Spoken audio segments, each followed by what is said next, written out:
Hey everyone, this is me Sumay Jha and you are watching While Learning Classes, your ultimate destination for knowledge and growth. Guys, आज की video में हम लोग करने वाले हैं डिस्कस एक पोएम को जिसको लिखा है पीबी शैली ने। और इस वीडियो को शुरू करने से पहले अगर आप मेरे चैनल पे फर्स्ट टाइम आए हैं तो मेरे चैनल को सब्सक्राइब कर लीजिए। वीडियो अच्छी लगी तो वीडियो को लाइक करना है, साथ में कमेंट करके अपना फीडबैक ज़रूर से शेयर करना है। तो चलिए वीडियो को शुरू करते हैं।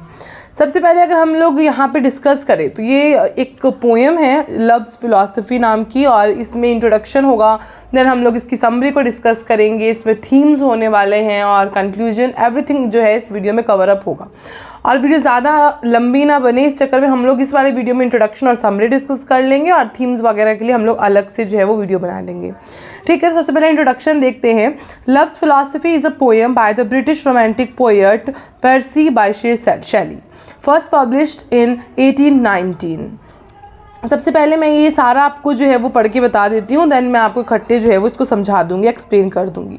The poem is a kind of seductive argument offering proof of a divine law that the world is full of interconnected and that therefore the speaker and the person whom the speaker is addressing should become connected to and dominated by its central concept that love is a kind of union replicated in the natural and spiritual realisms।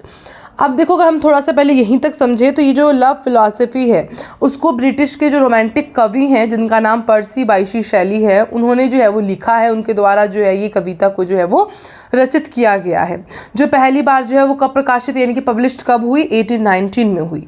और ये जो poem है वो एक प्रकार का मोहक तर्क है, यानी कि एक तरीके से ऑफर कर रहा है, डिवाइन लॉ है, जिसमें इस चीज़ को प्रूफ किया गया है कि जो ब्रह्मांड में जितनी भी चीज़ें हैं वो कहीं ना कहीं एक दूसरे से इंटरकनेक्ट हैं, एक दूसरे से उनका कोई ना कोई कनेक्शन है। ठीक है, जहाँ सब कुछ आपस में जुड़ा हुआ है। और इसी प्रकार से और इसी चीज़ों को मद्देनज़र रखते हुए कवि ने ना इसमें सब चीज़ को संबोधित किया है। कवि ने हर चीज़ को जो है वो बताया है। ठीक है, उनके अकॉर्डिंग कोई भी चीज़ अकेले नहीं रह सकती है, हर चीज़ का कुछ ना कुछ इंटरकनेक्शन है, पेयर है, कोई भी चीज़ जो है वो अकेली नहीं है। अब यहाँ पे है the poem has more in common with words by 17th century metaphysical poets such as John Donne, the Fla and Andrew Marvell to his coy mistress than with works by the romantic poets of Shelley's day and indeed to Shelley's other poems. Through ingeniously constructed images and metaphors, poets like Donne and Marvell shout to make the acceptance of an amorous proposal seem like the only logical response, the same approach adopted by the Shelley here। अब यहाँ पे क्या बोला है कि इस कविता का जो मुख्य कल्पना है, जिसको हम लोग बोल रहे हैं ना कॉन्सेप्ट, मैंने यहाँ पे आपको बोला कॉन्सेप्ट का मतलब होता है कल्पना, यानी कि इस कविता की, इस पोएम की जो प्रमुख कल्पना है वो यही है कि प्रेम एक प्रकार का मिलन है, यानी किसी भी दो चीज़ों का मिलन या किसी भी चीज़ों का मिलन को जो है हम लोग प्रेम कहते हैं, जब कोई एक दूसरे से मिलता है। तो जैसे कि वो जो प्राकृतिक और आध्यात्मिक जगत में हो सकती है, हर चीज़ में हो सकती है, भगवान से भी आपको प्रेम हो सकता है। तो प्रेम भगवान से ही मान लो आपको होता है या किसी भी चीज़ से होता है, तो वो दो तो उसमें चाहिए ही ना, ऐसा तो नहीं है, मिलन तो हुआ ना। तो वही बोला गया है यहाँ पे। इस दृष्टिकोण से यह कविता जो है वो 17th century में जो है मेटाफिजिकल कवियों जैसे कि जॉन डन हुए, उन्होंने अपने पोएम में, अपने वर्क में द फ्ला में, और एंड्रयू मार्वल हुए टू हिज कॉय मिस्ट्रेस में, ये सब रचनाओं में ये सब चीज़ों का जिक्र किया है। ठीक है, और बजाय शैली के समकालीन रोमांटिक कवियों की कविताएं और यहाँ काफ़ी सारी अन्य कविताएं हैं जो इस चीज़ को बताती है कि प्रेम में जो है वो चीज़ों का मिलना बहुत ज़्यादा ज़रूरी है।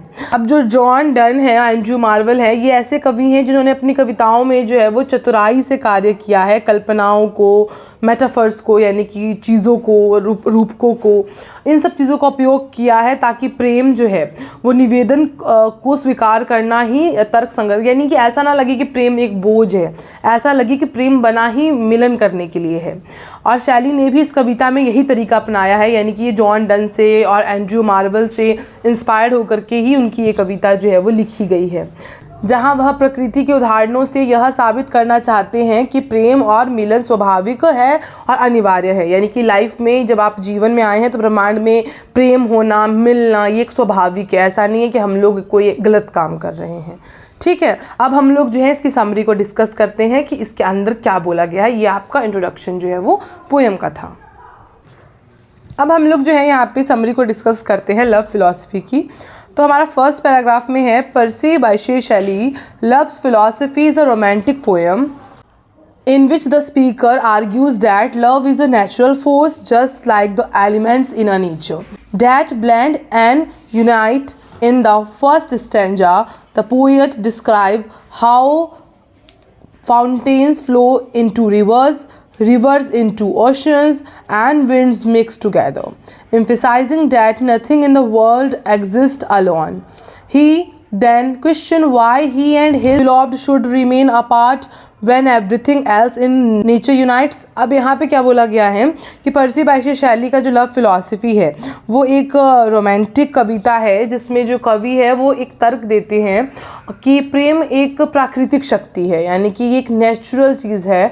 और जैसे प्रकृति के विभिन्न तत्व आपस में मिलते हैं, जैसे प्राकृतिक है ना, आपको पता चलेगा किस किस चीज़ों की बात की गई है, वो जो है वो आपस में मिलते हैं, वैसे ही प्रेम जो है वो एक दूसरे से मिलते हैं।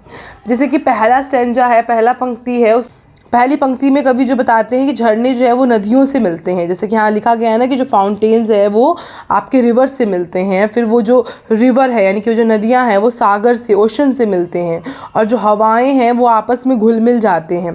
तो हर एक चीज़ जो है वो यह दर्शाते हैं कि संसार में कुछ भी अकेला नहीं होता, हर चीज़ किसी न किसी के साथ मिलता ही है। फिर वह सवाल करते हैं कि जब प्रकृति का हर तत्व आपस में जुड़ा हुआ है, जब प्रकृति की हर एक चीज़ें आपस में मिली हुई हैं, तो वह और उसकी प्रिय यानी वह और उसकी प्रेमिका फिर क्यों अलग है। जब दुनिया का ये दस्तूर है कि जब ये फुल लाइफ का, नेचर का ये नेचुरल चीज़ है, तो जब हर चीज़ एक दूसरे से मिला है, कोई भी अकेला एग्जिस्ट नहीं कर रहा है, तो वो और उसकी प्रेमिका ही क्यों अलग है एक दूसरे से। ठीक है। In the second stanza, the poet continues with example from nature. Mountains kiss the sky, waves claps each other, flowers depend on each other, and the sun and the moon embrace the earth and sea. These images reinforce his argument that love and unity are part of the divine order. The poem ends with the speaker's emotional asking what all these example of love and the pain of longing, using nature and harmony as a persuasive argument for romantic union. अब यहाँ पे क्या बोला गया है दूसरी पंक्ति में वह और उदाहरण देते हैं, जैसे कि पहाड़ आसमान को चूमते हैं। अकॉर्डिंग टू कि पहाड़ बहुत ज़्यादा ऊंचे होते हैं तो वो आसमान से बहुत करीब होते हैं, तो वो आसमान को चूमते हैं। लहरें एक दूसरे को मतलब आलिंगन करती है। लहरें हैं, जो वेव्स हैं वो जब उठती हैं तो एक दूसरे के साथ मिलती हैं।